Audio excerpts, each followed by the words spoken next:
ये अपने बच्चों के पास नहीं आने दे रहा। तो ये अंडे दे के कुड़क पे बैठ गई है। अभी मैं दिखाता हूँ इसके नीचे कितने अंडे हैं। वो देखो उठ के, ये जैसे ही करीब इसके गया हूँ ना, तो अभी इनको बाहर निकालता हूँ और आपको दिखाता हूँ टोटल कितने इसके अंडे हो गए।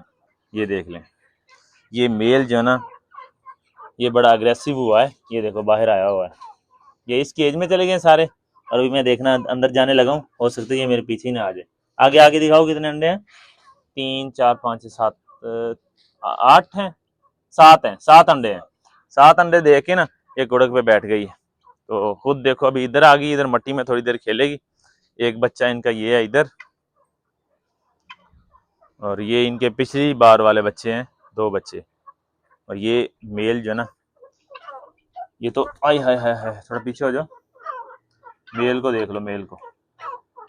अपने बच्चों के पास नहीं ये आने देता। हाँ, क्या कहना है?